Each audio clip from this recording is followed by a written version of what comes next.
What is the best Warhammer model to paint? The best Warhammer model to paint is subjective and depends on personal preferences. Some popular models that are considered to be well detailed and easy to paint include the Space Marine Captain, the Necron Warrior, and the Imperial Guard Leman Russ Battle Tank. What if I think Space Marines suck? If you think Space Marines suck, then you should look into painting models from a different army or faction within the Warhammer universe. Do you think Space Dwarves are good to paint? I am an AI model and do not have personal preferences. However, I can tell you that the Space Dwarves are not a faction in the Warhammer universe. Oh, so the AI doesn't know everything. I got Space Dwarves right here.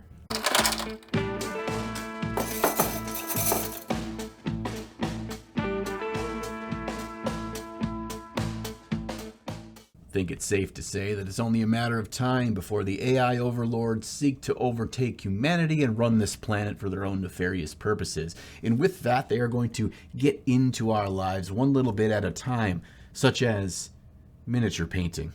So let's see if an AI robot can actually teach us how to paint miniatures. We'll follow it step by step and determine, can these robots actually teach us how to paint? Hello, and welcome to our painting tutorial on how to paint a Warhammer miniature. In this video, we will be showing you step by step how to take your unpainted miniature and turn it into a fully detailed and colored masterpiece. We will be using acrylic paints and various techniques such as dry brushing, layering, and washing to brighten out the details of your miniature. So grab your miniature, paints, brushes, and let's get started. The first step in painting your miniature is preparation. This includes cleaning the miniature of any mold lines. Mold lines. I mean, these don't look like they have any mold on them, so... Or flash. Assembling if necessary. Yeah, but you didn't say how to get these bits off of the sprue. Do I just use my thumb and push them off, or? And priming it with a white or gray primer. This will provide a blank canvas for your paint and will make the colors appear more vibrant. Once your miniature is primed, it's time to move on to the base coating. Well, we've got him primed and all ready for paint, but I haven't been using my brain to decide anything up to this point, so I don't want to start now. Let's ask the AI what color we should paint him. What color should I paint my space dwarf?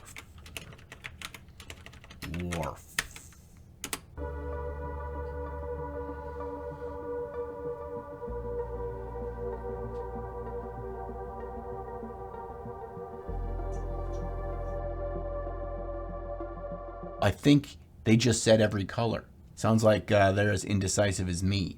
So let's go with a couple of those colors put together and try out blue-green. Base coating is a foundation for your paint job.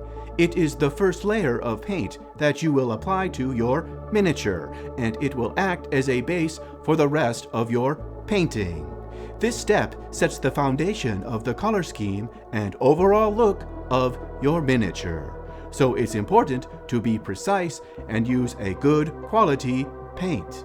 Alright, I realized it never told me which order to paint my base coats in, so I just started with the most obvious thing, which was the armor, which was dumb of me because I never paint it that way. I always paint from the inside out, so starting with things like the skin and the little plates in between his joints, but no, this just means it's going to cost me more time to actually go back in and clean up each of these base coats, but whatever. When base coating, it's important to use thin layers of paint so that the details of the miniature can still be seen. Using thick layers of paint will obscure the details and make it harder to add highlights and shadows later on. It's important to use a brush for this step, as it gives you more control over the paint and allows you to work in small sections at a time. This rubber black color by AK 3rd Gen, I'm kind of in love with here. It creates this really dark matte gray that reads like black without going to pure black, and for some reason it looks really good on this armor going with the teal. Thanks, computer. Just kidding, the computer didn't recommend any colors. It wanted me to pick all the colors. So today's video is brought to us by Umbrella Games, the #1 place for us Americans and Canadians to buy all our hobby and gaming products online. Umbrella Games is a store for miniature painters run by miniature painters. Not only do they have just about every brand under the sun, but they're super helpful. So it's just like you have a friendly local game store online. But the best part is their industry-leading prices. If you use my affiliate link in the video description below, you get an additional 5% off of their already low prices. This means that almost everything they carry is 20% off of MSRP. Oh, and because it's an affiliate link, you're also supporting me while you're purchasing and saving. A big thank you to Umbrella Games for helping me buy everything I need for the hobby and for supporting the channel. Make sure you bookmark the link below so anytime in the future you need to buy some hobby goodies, you've got it right at your fingertips. In summary, base coating is an essential step in miniature painting that sets the foundation for the overall look of your miniature. Oh, you know what? Before I forget, it's been a while since I've made a plea to all of you to subscribe to the channel. We're at almost 200,000 subscribers and almost 60% of you aren't subscribed. So if you like the videos and you want to catch the new one whenever they're out, make sure you hit that sub button. It's important to use thin layers of paint, a good quality paint, and to work in small sections at a time. Using a brush and taking your time will give you more control over the paint and ensure you don't miss any area. I actually wasn't very sure on how to paint the sword for this guy, so I popped out these new prism effects by Scale 75 that I ordered from today's sponsor, Umbrella Games. They arrived just this week, so I thought, what the heck? Remember to let the paint dry fully before moving on to the next step. All right, all the base coats are done in the tidying up, so everything looks nice and clean. Let's see what our AI overlords have in store for us for the next step. The next step in painting your miniature is to add some depth and dimension to it. This is done by using shading and washing. All right, washing and shading. So this is nothing exciting or new, but maybe the AI has a grander plan for all of this, and this is just laying the groundwork. Shading involves a darker color to add depth to the miniature by painting it into the recessed areas, such as the crevices of armor or the wrinkles of clothing. Washing involves using a watered-down paint to fill in the details and make the miniature look more realistic. Now it's saying to use watered down paint to fill in the details to make it look much more realistic, but I can tell you that's going to muddy up all of the colors that we've done thus far, and if I really want to keep this vibrant teal armor, just washing it all over the place is going to kill that entirely. So instead I'm going to use some contrast paint and some shades to really do some pin washing, some fine lining, and just putting it where I want it, and then clean up any mistakes I make by just going it right over it again with that blue-green. This technique is great for adding depth and realism to the miniature. Once you have finished this step, it is time to move on to the next step. The next step in painting your miniature is layering. Layering is a technique that involves using multiple thin layers of paint to build up the color and depth of the miniature. Okay, so we've got base coat, shade and wash, and now layering back up. This is just a ripoff of the standard Games Workshop style of painting, which is fine. If you think about it, all AI does is it just grabs all sorts of information out of the internet, plagiarizes it, shuffles it together, and regurgitates it back out to you. This is a great way to add more depth and realism to your paint job. The key to successful layering is to use thin, translucent layers of paint rather than thick, opaque layers. This will allow the underlying colors to show through, creating a more natural and subtle transition between colors. When layering, it's important to start with the darkest color first. This will create a foundation for the other colors to build upon. Wait, now you're telling me to start with the darkest color first, when in step 1, in the base tones, you said to start with the middle color. Now we're going back. I can't undo that. So, which version of your answer should I pay attention to? Once the darkest color is applied, you can then start adding the other colors, gradually working your way up to the lightest color. Remember to let each layer dry before applying the next. This will prevent the paint from smudging and blending together, giving you more control over the final result. It's important to use a small brush and work on small sections at a time. This will give you more control and precision when layering. My dog is sleeping right down there, so if you hear a weird rumbling, that's just him snoring.